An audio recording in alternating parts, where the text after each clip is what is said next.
por algunos de nosotros es ya ampliamente conocido en los textos que trabajamos en las instituciones que aquí concurrimos.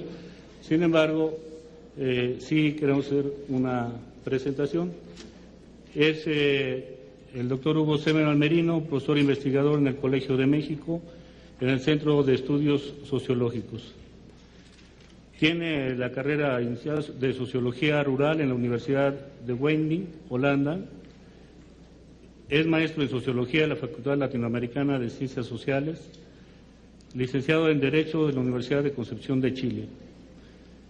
En su actividad académica más relevante, y para no mencionar toda, mencionaré solamente la coordinación del programa de investigación Sujeto, Subjetividad Social del Centro Regional de Investigaciones Multidisciplinarias del CRIM, profesor asociado de la Facultad Latinoamericana de Ciencias Sociales, con sede en México, representante del Centro de Estudios Sociológicos ante el Consejo Consultivo del Colegio de México, coordinador del Grupo de Trabajo sobre Teoría y Método del Consejo Latinoamericano de Ciencias Sociales, CLACSO.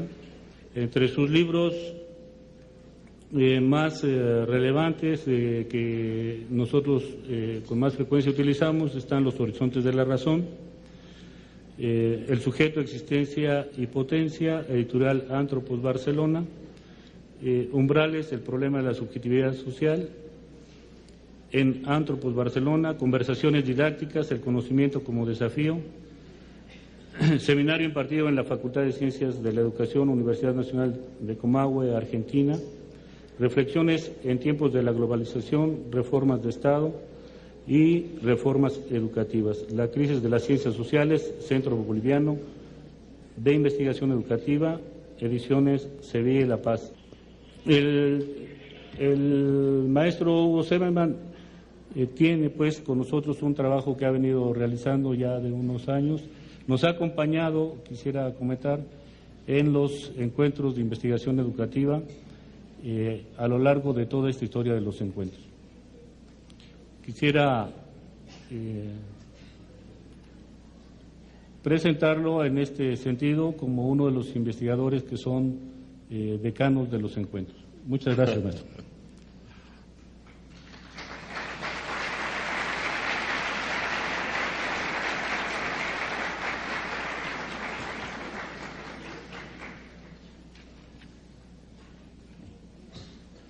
Muchas gracias por la presentación. Quisiera yo hacer ante ustedes, en torno del tema, que aparece como un tema extraño, estrambótico. No sé si al leerlo ustedes lo entendieron o no, porque a mí en lo personal me costó entenderlo. Porque de alguna manera conjuga dos problemas que no siempre es usual analizarlos de una manera armónica o en una articulación conceptual, como es, por una parte, el problema de la historia y de otra, el problema de la autonomía. Y todo eso con una calificación que es la de considerar la historia y la autonomía en el sujeto, no del sujeto.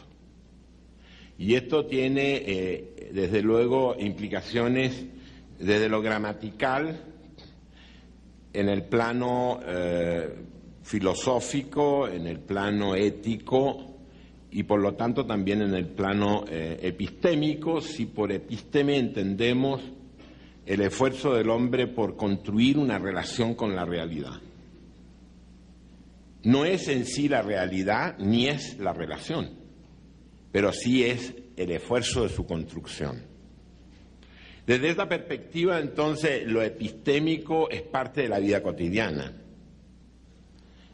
Todos los días construimos relación con las circunstancias que nos rodean y, por lo tanto, deja el concepto de tener una acepción excesivamente recluida al discurso más elaborado, por ejemplo, en el plano de la filosofía, como es lo epistémico en relación con el fundamento último de la ciencia, como es la gran tradición que hemos heredado desde hace bastantes siglos de esta parte, por ejemplo, en autores como Kant y otros. Aquí la episteme es parte entonces de la experiencia y por lo tanto parte del comportamiento cotidiano, en tanto el comportamiento acompañado de pensamiento es una constante construcción de relaciones con las circunstancias en la vida diaria. De otra parte, tenemos que el problema de la historia tiene también o comienza a asumir un rango particular. Y yo quisiera hacer algunos señalamientos que permitan vincular historia, autonomía, con este problema de la epísteme entendida como se las estoy mencionando. La epísteme, en tanto relación con la realidad, no solamente, como digo, es parte de la vida personal cotidiana, sino también la epísteme rige el funcionamiento de las instituciones. Y en cierta medida, entonces, lo epistémico puede ser también ideológico. Puede ser incluso lógica burocrática. Edgardo Lander, un colega que nosotros hemos vinculado a algunos de los programas que hemos iniciado en el colegio y que después siguieron durante un tiempo en la Universidad de la Ciudad de México, acuñó el concepto que me parece adecuado: epístemes institucionales. Y eso creo que es una realidad. Las instituciones, y desde luego las educativas, pero todas en general, tienen una epísteme que las regula. Y esa epísteme regula el comportamiento, jerarquiza, fija pautas, valora de alguna manera el comportamiento adecuado de las personas. Por lo tanto, podríamos decir que en las instituciones, de alguna manera, hay como teorías del conocimiento encarnadas, cristalizadas. Por lo tanto, cuando nosotros planteamos el problema de la epísteme, nos estamos planteando la necesidad del individuo, sea en el ámbito de la vida cotidiana, sea en el ámbito del trabajo, sea en cualquiera de los ámbitos en el que él cumple un rol o una función, la necesidad de distinguir entre esas funciones que cumple, esos roles que cumple y la persona que cumple esos roles. En esta acepción estoy yo tomando, por lo tanto, el concepto de epísteme. Implica, por lo tanto, un distanciamiento de cada uno de ustedes respecto de lo que hace en la sociedad. Porque de otro modo, el ser humano es rápidamente atrapado por una lógica, la lógica que le impone a su propia subjetividad la lógica de la función que cumple. Soy tal cosa más esta otra, más esta otra. Y en definitiva la persona termina siendo una sumatoria de roles y de funciones para olvidarse de sí mismo. Y por lo tanto todo aquello que es estrictamente hablando lo humano, eso irrebasable de la que hablaba Lyotard, no tiene presencia.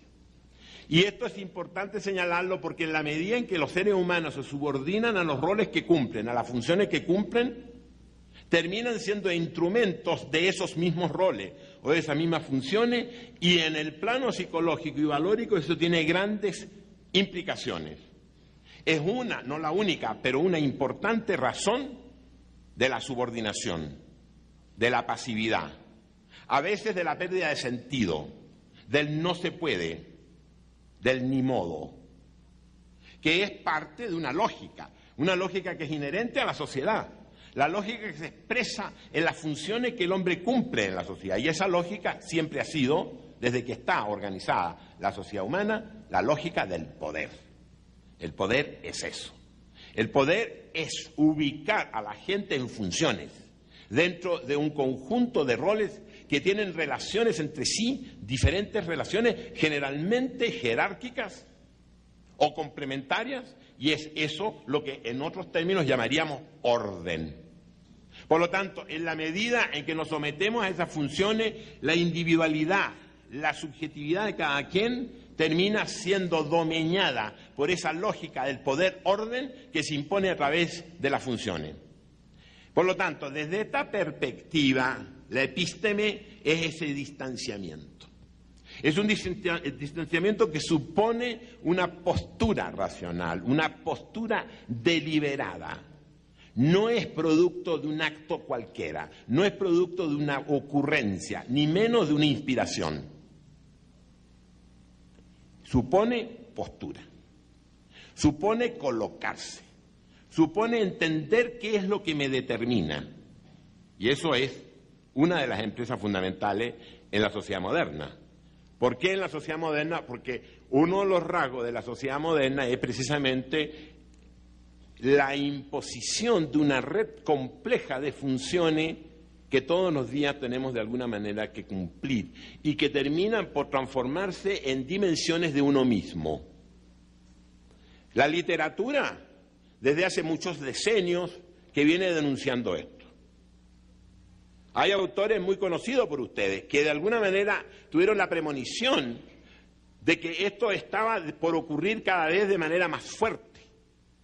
La obra de Kafka podría ser un ejemplo, o la obra de Musil otro, que son autores que escribieron en momentos de profundas crisis, en el caso de ellos, de un país concreto como fue Austria.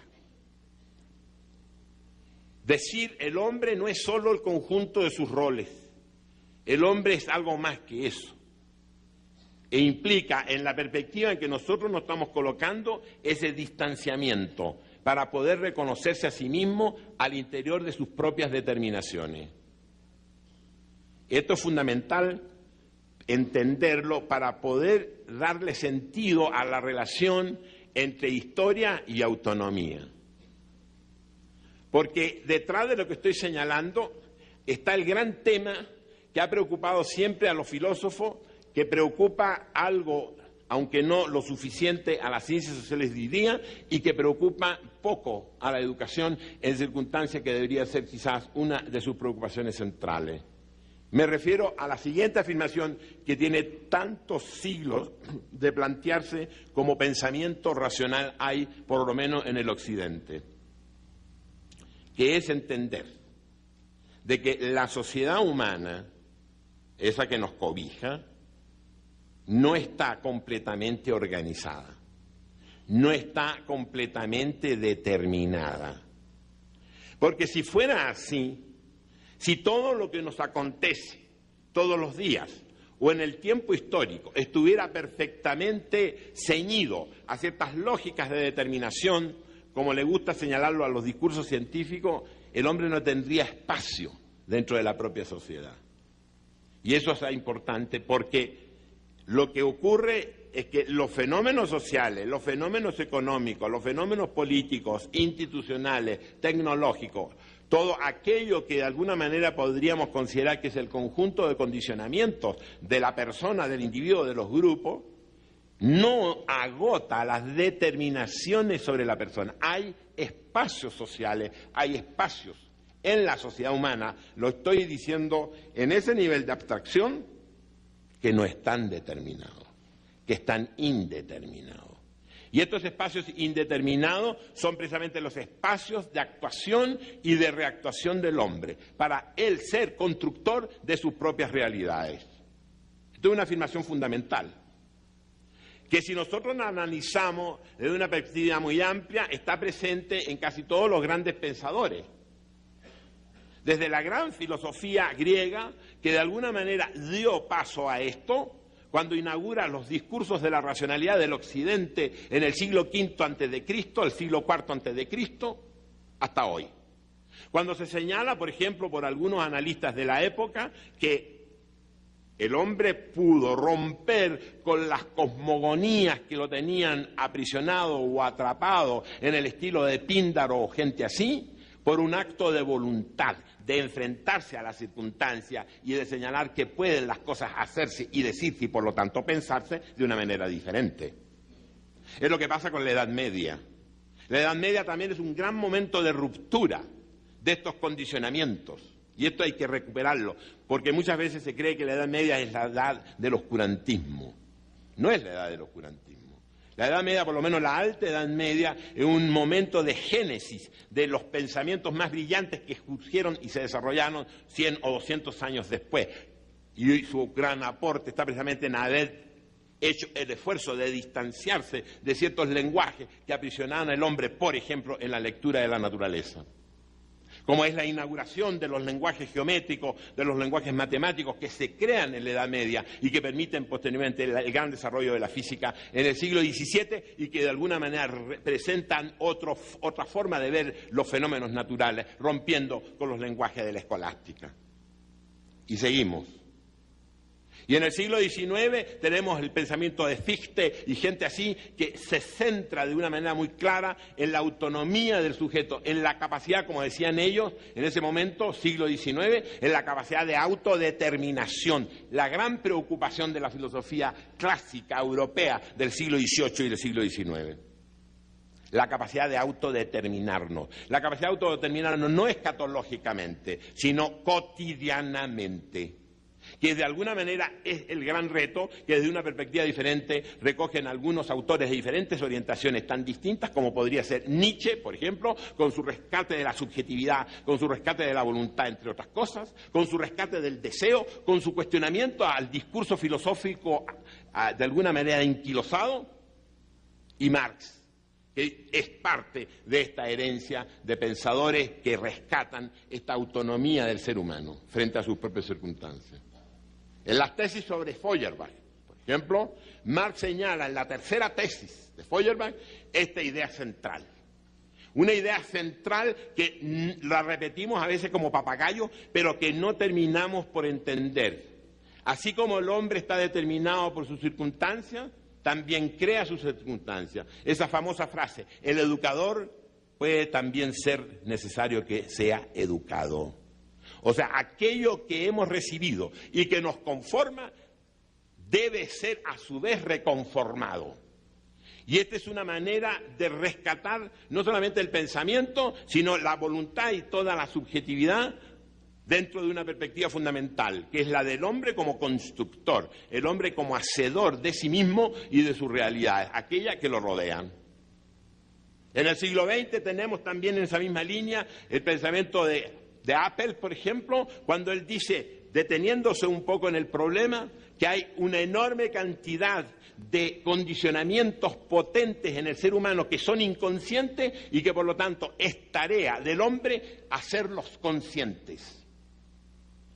Punto muy importante en la educación, porque implica de alguna manera el rescate de las riquezas dormidas, o como diría Musil, apostar a la poesía todavía no escrita del hombre. Es de alguna manera entender al hombre como algo inacabado y que se tiene que ir constantemente acabando, autoconstruyendo y junto con autoconstruirse, construir las circunstancias que lo determinan. Esta dialéctica, determino porque estoy determinado y estoy determinado precisamente para determinar. Esa dialéctica central. Precisamente hoy, más que en ningún otro momento, es una idea fundamental. Porque muchos discursos que recibimos constantemente, cotidianamente por los medios de comunicación y a veces por medios más sofisticados que los medios de comunicación, nos están convenciendo de que estamos tan determinados que no hay de otra que hacer lo que ese discurso nos obliga a hacer. Es de tal modo fuerte ese discurso, y por eso es un discurso hegemónico, que tenemos que entender que esas determinaciones son como cárceles, como atrapamiento, que no le dan al hombre ninguna chance más que hacer lo que las determinaciones de alguna manera están prescribiendo que haga. Ese es un punto muy importante, porque ese punto nos domina no en el gran pensamiento. En el gran pensamiento el hombre a lo mejor se puede liberar, sino que nos domina en la vida cotidiana, en el ejercicio del rol, en el ejercicio de la función. Cuando terminamos por vernos a nosotros mismos, no desde nosotros mismos, o sea, en la acepción de estos autores, no de lo que el hombre es como tal, con toda su carga subjetiva, sino de lo que el rol me permite leer de mí mismo. Y entonces uno se encuentra de pronto con conclusiones absolutamente estrambóticas, como el decir, es que yo no puedo hacer esto que usted me pide porque el rol me lo impide. Pero ¿cómo el rol se lo va a permitir? El rol no se lo puede permitir. El rol o la función es, por definición, una institución. Está impuesta por la sociedad, está impuesto por el orden al cual aludí hace un momento atrás. Entonces, el decir que el rol A que yo cumplo me impide hacer cosas diferentes es una tautología. Es más que una tautología, una manera un tanto cínica de evadir la responsabilidad con uno mismo. Pero por supuesto, la sociedad está organizada en esta lógica de poder orden. Impone una estructura de roles, impone una estructura de funciones. Eso es lo normal. Es lo que permite que una sociedad funcione con una cierta estabilidad. Pero es al interior de esa estabilidad, donde siempre ha sido así, el hombre tiene estos espacios de no determinación, estos espacios no determinados, que son precisamente los espacios de su propia creatividad. Creatividad. Para hacer cosas grandes o cosas pequeñas, no importa. Creatividad, en el sentido de ser el espacio desde el cual el hombre construye. Y por lo tanto es aquí donde tenemos que rescatar eso que la psicología ha pretendido a veces infructuosamente rescatar, que es ese gran mundo desconocido, aún a pesar de todos los aportes que se han tenido durante los últimos 100 años, de la subjetividad. Aquí nos encontramos con quizás de los problemas más importantes que nos hereda el siglo pasado. Y sobre todo es una herencia para quienes están preocupados de los procesos de formación. Principalmente los maestros, pero no estrictamente solo los maestros, pero principalmente los maestros. El proceso de formación es un proceso complejo porque implica muchos procesos simultáneos. Yo me formo a la vez que tomo conciencia de lo que me rodea. Tomo conciencia de lo que me rodea y me asumo como sujeto en ese contexto. Esta es una idea y un concepto que está claro en el plano del discurso teórico, pero que cuando lo traducimos a discursos prácticos falla mucho.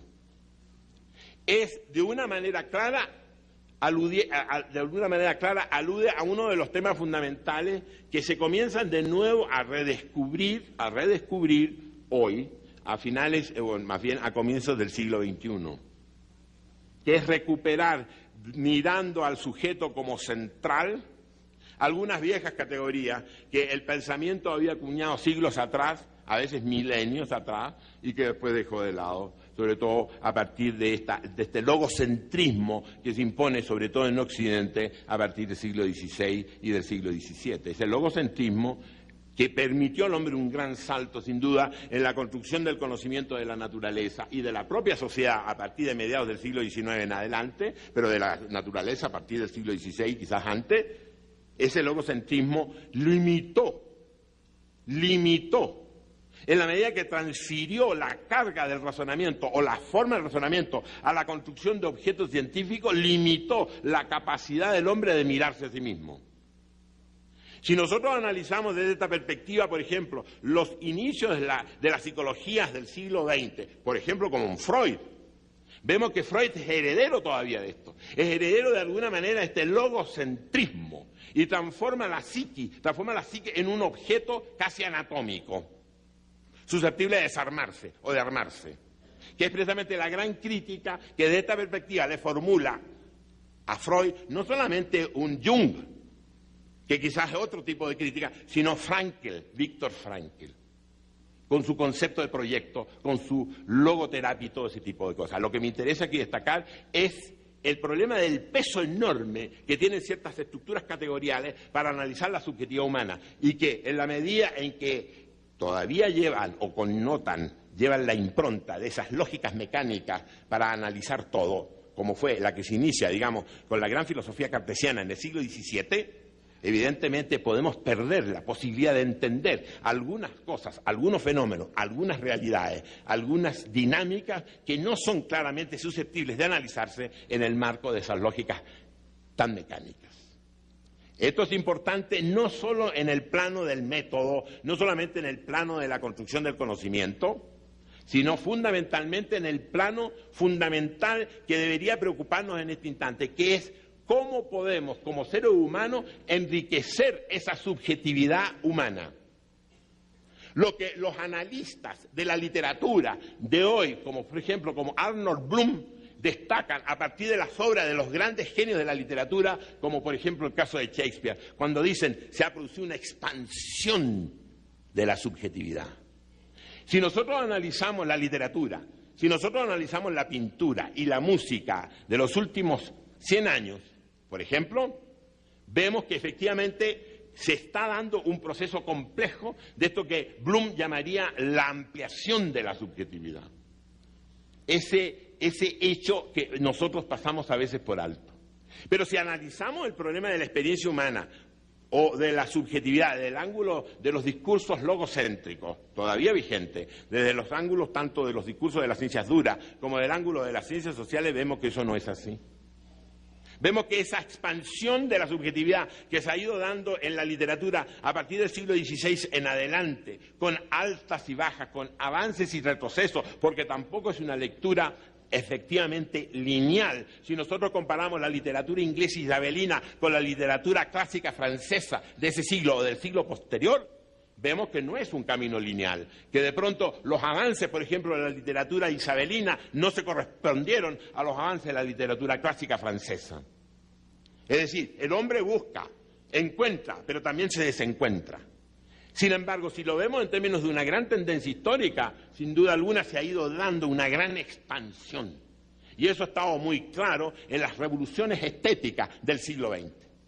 Las grandes revoluciones estéticas del siglo XX han significado una reincorporación o una reapropiación de esa condición de lo humano, de esa apropiación de la subjetividad creativa, que no se ciña a lenguajes prefabricados o predeterminados. Eso es lo que caracteriza a la literatura del siglo XX, a la pintura del siglo XX y a la música del siglo XX. Para algunos son, de alguna manera, todavía como balbuceos, como búsquedas no totalmente consolidadas, pero son búsquedas.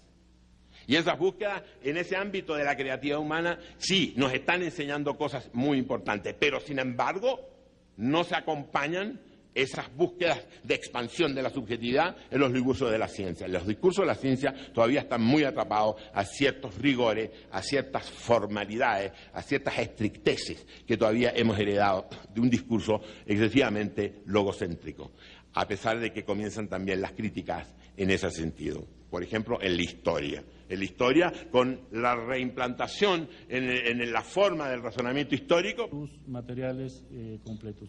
Hoy, en la noche, por la noche, el comité organizador nos reunimos y hacemos una información ya de cómo vamos hasta este momento. Se están registrando los compañeros a los que no se les han entregado materiales y hoy sabemos en la noche ya cómo estamos y ese problema lo resolvemos mañana, también en el transcurso de la mañana. Entonces, serían esas las indicaciones y las otras a través de sus directores y los miembros del comité lo resolvemos mañana. ¿Continuamos?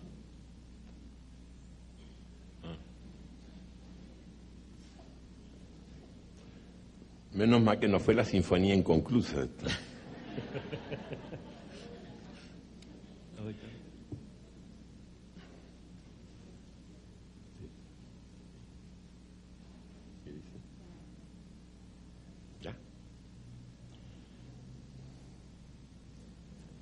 Decía que este enriquecimiento de la subjetividad que expresa el arte y la literatura, y de manera muy fuerte a partir de las grandes revoluciones estéticas del siglo XX, no ha tenido su correspondencia necesariamente en los lenguajes científicos.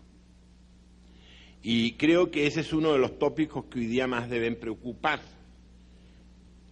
porque de hecho el pensamiento científico de hoy, tanto en el ámbito de las ciencias duras como en el ámbito de las ciencias sociales o de las humanidades, está experimentando una transformación de la que no tenemos plena conciencia en este instante.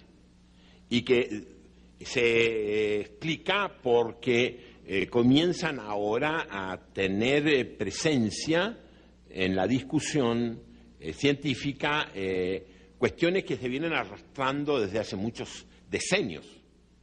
Pero sabemos nosotros que los cambios que se experimentan en el hombre, en su capacidad de ser sujeto, de enfrentarse a sus circunstancias, no es una situación mecánica que se sucede de manera casi inmediata cuando se dan los factores que favorecen ese cambio, sino que puede haber grandes desfases en el tiempo.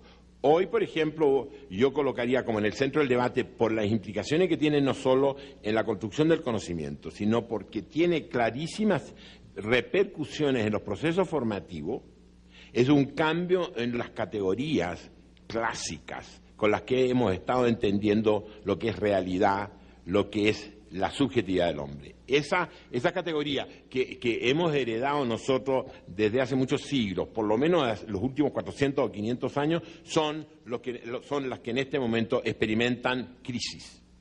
Por ejemplo, las categorías más asociadas al carácter científico, como es, por ejemplo, la categoría de causa, la categoría de previsión, incluso la categoría de explicación, son las que en este instante están cuestionándose. Lo que no significa, desde luego, dejarlas de lado, no. Significa cuestionarlas en términos de verlas en su mayor complejidad. Lo que está ocurriendo, para ser todavía más claro, es que son categorías que, no abandonándose, están suponiendo que deban ser reutilizadas a fondo, entendiendo las complejidades que allí se contienen y que durante mucho tiempo no veíamos. Entre las categorías más importantes que en este momento tienen emergencia y que surgen en la física, ni siquiera en la historia, ni siquiera en el ámbito de la sociología o de la economía, sino de la física, es la categoría de la indeterminación. Es una categoría central de la discusión de hoy y que emerge con la física relativista y sobre todo con la mecánica cuántica, y que posteriormente tiene una serie de traducciones en los lenguajes incluso simbólicos y en los lenguajes de las ciencias sociales. Para ponerlos a ustedes como una referencia. Pero junto con esta, de pronto aparece, digamos, la necesidad, digamos, de entender que la realidad no es posible simplemente entenderla como un conjunto de objetos, que yo pueda razonar en función del principio de la identidad. Es decir, que ha sido el sinónimo de cientificidad durante muchos siglos, por lo menos del siglo XVII en adelante, quizás desde antes. Que la realidad es más compleja, sobre todo si pensamos en este momento en la realidad social, en la realidad de la sociedad humana. Es decir, no es una constelación de objetos que yo tengo delante y que se trata de llegar a alcanzar ontológicamente como una malla que yo lanzo para capturarlos, organizarlos y transformarlos en objetos.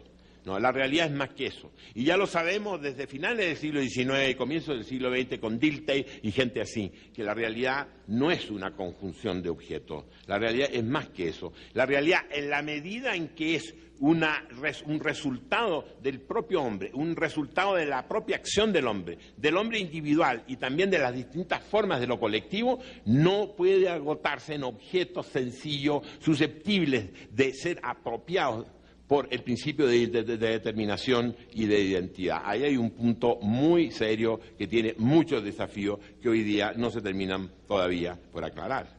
Pero también hay otros cambios que vienen desde otros orígenes. Por ejemplo, el siglo XX nos demostró claramente, y creo que uno de los problemas psicoculturales que vivimos hoy día es parte de ese colapso que se produjo en el siglo pasado, en el siglo XX, es mostrar que la historia misma de la sociedad humana no es una historia susceptible de preverse, sujeta a las legalidades o a las lógicas legaliformes. Es decir, que las leyes que rigen los fenómenos de la sociedad humana no son tan claras, no existen o son mucho más complejas de lo que se pensó en el siglo XIX y en gran parte del siglo XX, por lo menos toda la primera mitad.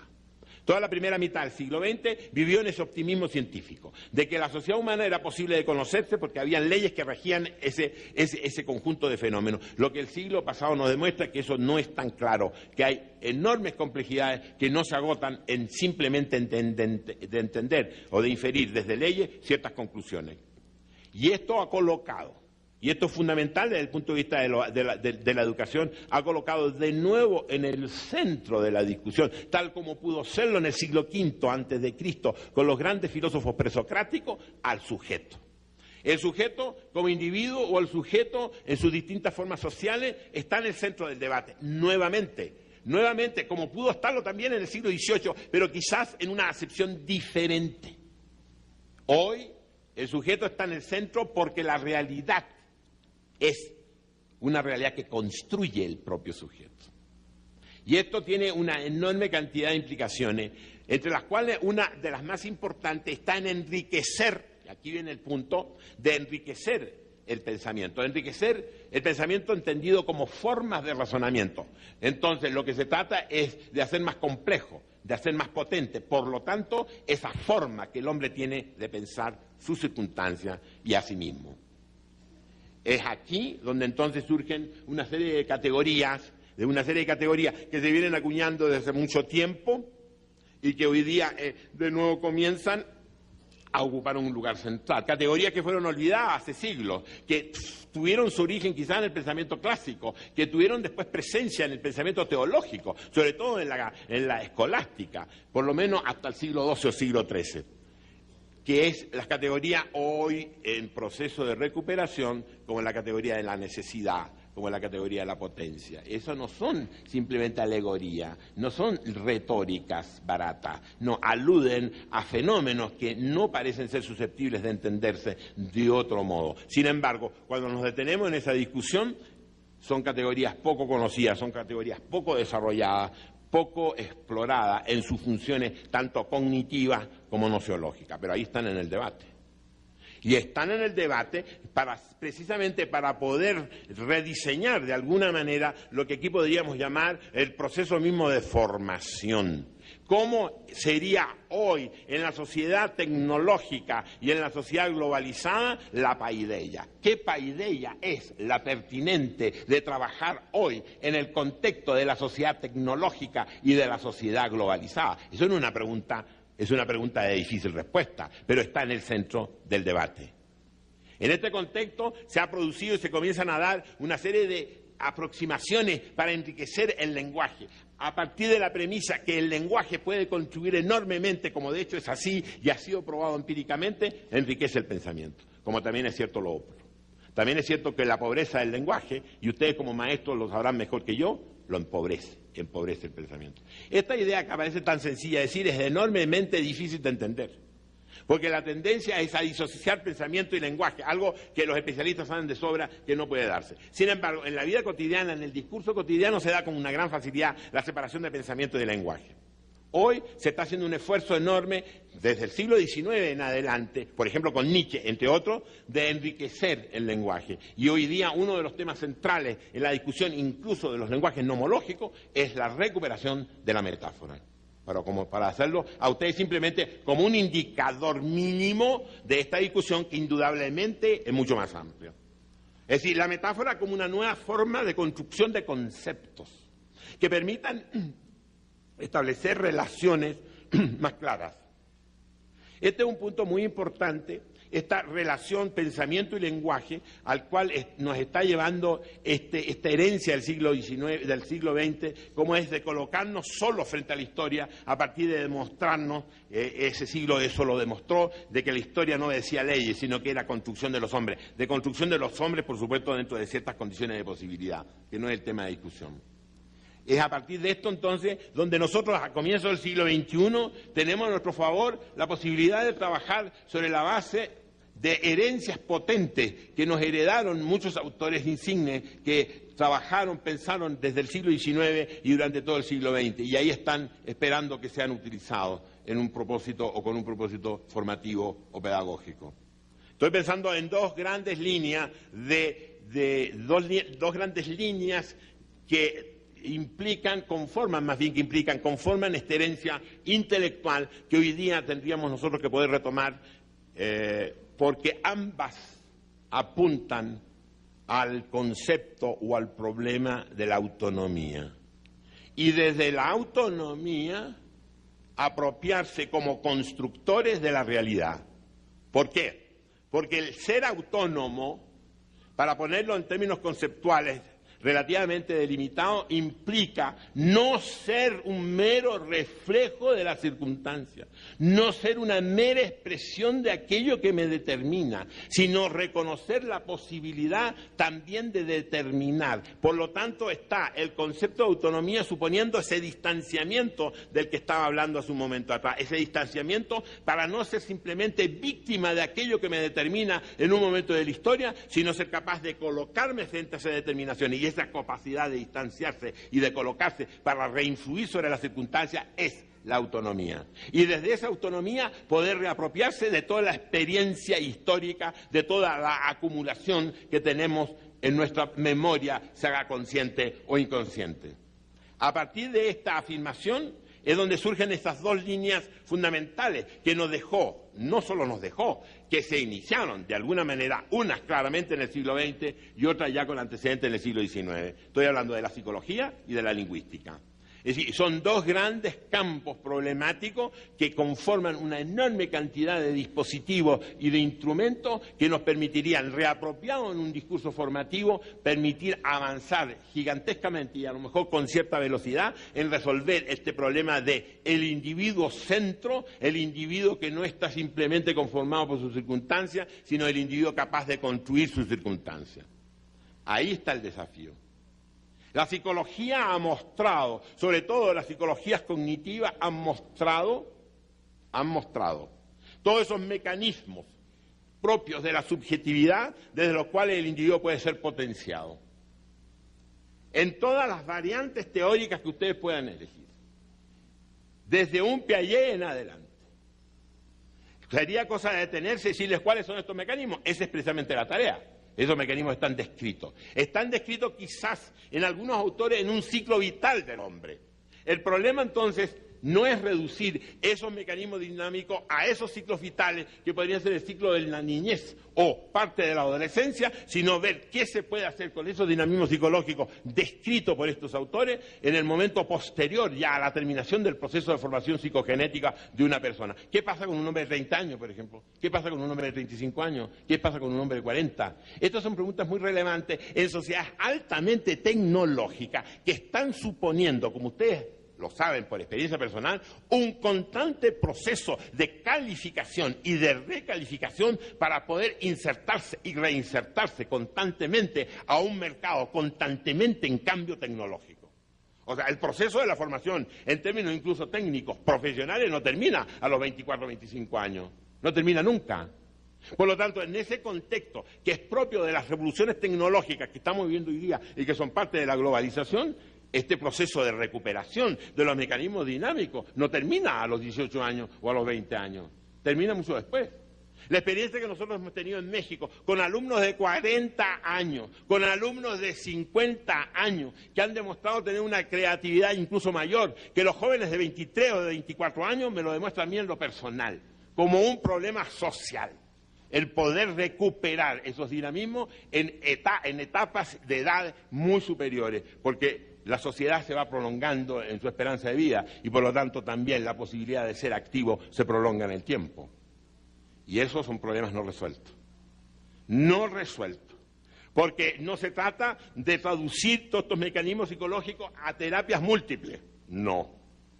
Eso por otro cuento. Aquí lo que yo estoy señalando es la regulación de esos mecanismos como los mecanismos de las equilibraciones piagetianas, por ejemplo, en etapas posteriores de la vida. Es decir, cuando estamos enfrentando a circunstancias cada vez más complejas y en proceso constante de cambio, que exigen al hombre la conciencia, la lucidez y la capacidad, incluso instrumental, de poder actuar sobre esas circunstancias si queremos que el hombre no sea víctima de esas circunstancias. Eso es lo que pasa hoy día. Hoy estamos enfrentando una sociedad tan compleja y tan determinista que el hombre se siente víctima de ella y se siente prácticamente envejecido a los 45 años o a los 50. Cuidado con eso. Porque eso también es parte no solamente de una lógica tecnológica o de una lógica económico-tecnológica, este es un tema mucho más vasto, sino que también es parte de un discurso ideológico. Y ese discurso ideológico se basa de alguna manera en estos condicionamientos estructurales. Indudablemente. Es decir, yo puedo comenzar a argumentar que la sociedad cambia tan rápidamente y el hombre no puede cambiar a esa misma velocidad, que entonces, como yo tengo que estar al tanto de esos cambios, ¿cómo se está resolviendo? Por ejemplo, en el plano de la economía, se resuelve simplemente a través de las remociones, a través de los desplazamientos de generaciones. Y en este momento, entonces, el promedio de edad de una persona en condiciones de ser activa es cada vez menor. Y por lo tanto, cada vez más uno observa que esa gente con experiencia acumulada, que tiene una potencialidad enorme, es reemplazada por gente que no tiene ninguna experiencia y menos potencialidad, pero evidentemente es más barata, cuesta menos. Entonces, estamos enfrentando problemas que no son nada de filosóficos, que no son nada de especulativos, sí, son problemas directamente vinculados a la sobrevivencia de la gente en la sociedad globalizada y en la sociedad tecnológica. Es decir, en ese plano también estoy recuperando las aportaciones de la psicología cognitiva. Y de otra parte tenemos la lingüística. La lingüística desde un Humboldt en adelante, con esa enorme afirmación de Humboldt de comienzos del siglo XIX, cuando señalaba qué es el lenguaje. ¿Qué es el lenguaje? El lenguaje es la forma que el hombre tiene para abrazar su mundo. Por lo tanto, si el abrazo es pequeño, el mundo es pequeño. Si el abrazo es gigante, el mundo es gigante. Y eso pasa por el lenguaje. Ese gran sistema de significantes. Probablemente aquí hay muchos lingüistas o gente experta en el tema. Yo lo veo desde afuera, lo veo desde el punto de vista epistémico. Pero parto de una premisa chomskiana, que no significa adscribirnos a las gramáticas transformacionales o como se quiera llamar. Estoy hablando simplemente de una afirmación nítida que hace Chomsky desde la lingüística cartesiana en adelante, cuando señala que si hay algo que caracteriza al lenguaje humano es su uso creativo, nada más que eso. Su uso creativo para diferenciarlo del lenguaje del animal y del lenguaje de la máquina. Y sobre todo del lenguaje de la máquina, porque hoy día constatamos la presencia de todas estas personas que idolatran la máquina, que la idolatran tanto como para reemplazar la máquina al sujeto. Pero eso se da. En circunstancia que ese lenguaje es evidentemente un lenguaje que supone una programación y esa programación supone un sujeto. Todavía no conozco yo, por lo menos, una máquina que se autoprograme. El único que puede autoprogramarse todavía, y no sé por cuánto tiempo más, es el ser humano. Y en este sentido, entonces, la idea que se rescata en la lingüística con tantos autores, Benvenistes, etcétera, etcétera, Roland Barthes, para citar Merleau-Ponty, en fin, de diferentes ópticas, evidentemente está el problema del lenguaje y la reincidencia del lenguaje en tanto conexión de la subjetividad con el mundo externo sobre el mundo interno, es decir, el lenguaje como un gran apoyo al enriquecimiento de esta subjetividad. Y eso es un punto que hoy día está flaqueando. Porque si nosotros comenzamos a analizar el lenguaje, por ejemplo, de la gente joven, es casi para erizarse los pelos. Casi no hay lenguaje. O como dice, por ejemplo, Steiner, analizando el inglés, dice, en el idioma inglés hay 600.000 palabras, pero un inglés inteligente se puede manejar solamente con 1.000. ¿Qué pasa con las demás palabras? Eso pasa en el español, eso pasa en el francés, eso pasa en el alemán, pasa en todos. Hay ese empobrecimiento del lenguaje, que obviamente está repercutiendo de una manera clara sobre las sinapsis cerebrales y por lo tanto podríamos decir que está empobreciendo incluso nerviosamente, en términos de los circuitos nerviosos, la propia capacidad de usar lenguaje. Es un círculo vicioso. El empobrecimiento del lenguaje que me impone una sociedad a veces excesivamente instrumental, al empobrecerme el lenguaje, en algún momento también me empobrece la capacidad de pensar. Entendida la capacidad de pensar, para que sea ser claro en este contexto, la capacidad de significar. La capacidad de significar, en la medida que se empobrece la capacidad de mostrar mundo, la capacidad de nombrar cosas. Y en la medida en que se empobrece la capacidad de nombrar o la capacidad de significar, que es lo que destacan los lingüistas, se empobrece mi propia subjetividad. Este es el tema y este es el problema. En esa misma medida, ese sujeto podrá tener todos los discursos libertarios, críticos, ácratas, pero será un sumiso, un pobre sumiso que no tiene capacidad de reacción. Esto es triste decirlo, pero es real. Y es bueno decirlo para que no sea real con el tiempo. Ahora es una posibilidad, pero puede no ser solo una posibilidad, puede transformarse en una realidad muy compartida.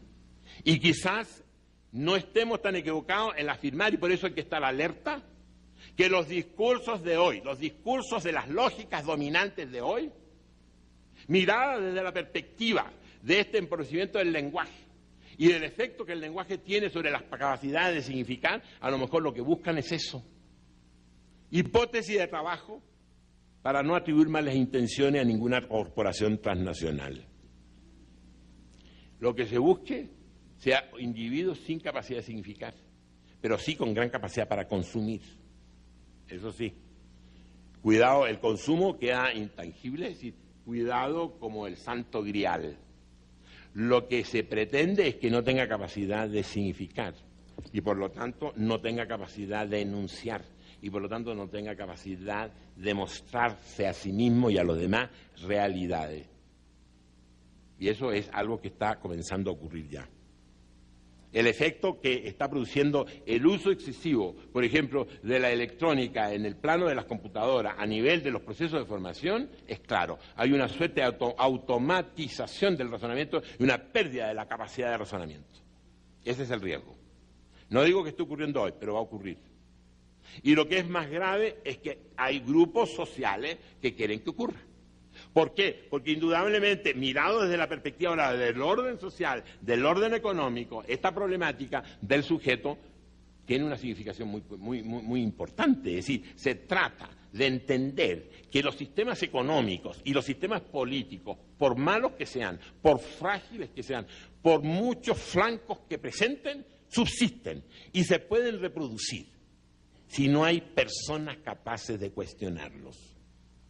Eso lo sabemos desde el siglo XIX. Desde el siglo XIX se sabe. Cuando se comenzaron a hacer los primeros análisis de la crisis capitalista, se sabía que no había crisis ontológica del capitalismo, no había crisis interna del capitalismo, que el capitalismo no iba a colapsar por lógicas internas, sino mediaba la capacidad de acción de los hombres. Eso se sabía ya hasta por los bolcheviques, que es mucho decirlo, porque se supone que ellos practicaron un pensamiento de la sociedad muy mecánico, que está por verse si era tan mecánico. Así se ha llegado a conocer hoy, y donde evidentemente hay un sesgo ideológico muy importante. Pero esa gente sabía muy bien, por ejemplo, un Bukharin, para mencionar una vieja figura, sabía muy bien que si no había acción humana, que si no había voluntad social organizada, con propósitos claros, no habría posibilidad de hablar de un colapso del capitalismo. Eso lo estoy diciendo del comienzo del siglo XX. Y eso es importante retomarlo hoy, porque de nuevo volvemos a la idea de que esto va a colapsar, de que esto va a ser crisis por sí mismo. No hay crisis por sí misma en la sociedad humana, si no se provocan. Y eso supone voluntad, y eso supone conciencia, y eso supone capacidad de ser sujeto autónomo frente a la historia y frente a las circunstancias. En ese sentido y en ese plano es donde comienzan a tomar sentido pleno hoy viejos conceptos que se venían acullando desde la fenomenología, que después fueron retomados por algunas hermenéuticas y por ciertas filosofías existencialistas en el siglo XX, que es retomada por algunas psicologías cognitivas, como es la idea de proyecto. La idea de proyecto es algo muy central en la discusión de hoy día, se llame así o de cualquier otro modo, donde está presente desde la figura de un Husserl hasta la figura de un Sartre y la figura de un Viktor Frankl, para volverlo a mencionar, en acepciones diferentes. Pero ¿qué es el proyecto? Miremoslo ahora con un cierto distanciamiento en el marco de esta conversación que tengo con ustedes y que de repente la tengo conmigo mismo.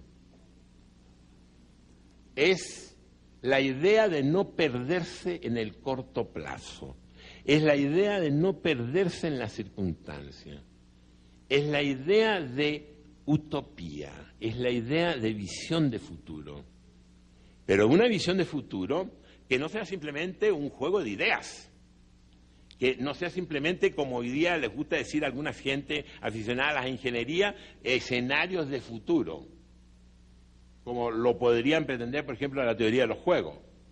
No es eso. Cuando estamos hablando de proyectos como una acepción de futuro, estamos hablando de un problema fundamental que vincula al individuo en toda su subjetividad con su pasado, con su memoria, pero también con las circunstancias que conforman su presente, que es esa relación de individuo e historia, de individuo y realidad, de individuo y futuro, que pasa por un concepto elemental, pero fundamental a la vez, que es la necesidad de ese futuro. De creerse que había modelos alternativos al capitalismo, que es un punto que no he analizado, pero que está detrás de mucho de lo que estoy diciendo, que colocó de nuevo, vuelvo a repetir la idea, en el centro del debate de la historia, la capacidad del hombre por construir, porque la historia nos autoconstruye y no podemos pensar que está prescrita el desarrollo futuro de la historia, que no hay un advenimiento ya garantizado de un futuro mejor. Cuando hace crisis esa idea que se expresa en la idea del progreso histórico, que es lo que hace crisis en el siglo XX, con mucho mayor razón entonces la idea de este proyecto del individuo, desde su vida cotidiana, desde sus relaciones personales, pero también desde las relaciones que tiene él con otros, a nivel de los grupos primarios o secundarios o terciarios, es fundamental. Porque la idea de proyecto está aludiendo a la necesidad que tengo o no tengo de futuro. Por lo tanto, cuando se habla ahora, en el debate de hoy, sobre otro mundo posible, o cuando se habla, por ejemplo, de las alter globalizaciones, sí, eso está muy bien. Pero lo que tenemos que tener muy claro, y es parte del problema que yo quiero incorporar, es si se tengo o no necesidad de eso. Ese es el punto. Y esa necesidad, evidentemente, pasa de una manera u otra por una serie de factores, y yo no los puedo analizar. Pero menciono uno que tiene que ver con el oficio de ustedes, con el proceso de formación. Porque en la medida en que el proceso de formación, desde un niño a un adolescente, no implique una recuperación del sujeto en el conjunto de sus facultades, en el conjunto de sus dimensiones, desde su inteligencia, pasando por su emocionalidad, por sus afectos, por su voluntad. Si la educación no recupera armoniosa y orquestalmente este conjunto de dimensiones que hacen la unidad del ser humano, es difícil que un hombre que se maneje solo con axiomas lógicos tenga necesidad de futuro. Solamente se queda con lo dado, solamente se queda con lo que conoce.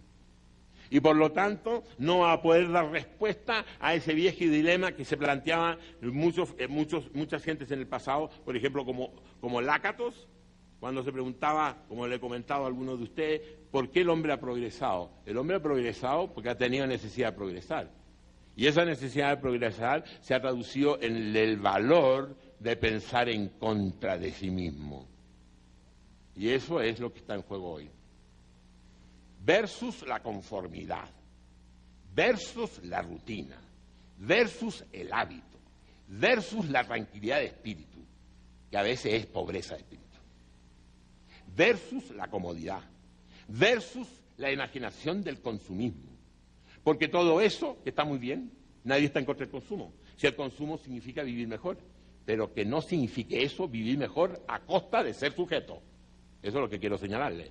Y el gran desafío de la educación hoy es que la gente vuelva a recuperarse como persona, que vuelva a recuperarse como sujeto. Y eso pasa por un proceso de formación, si es que realmente queremos que el hombre cumpla con su cometido de construir su realidad a partir de desear construirla, porque busca un futuro que a su vez quiere ese futuro, lo necesita para su presente. Era lo que quería decirle. Muchas gracias.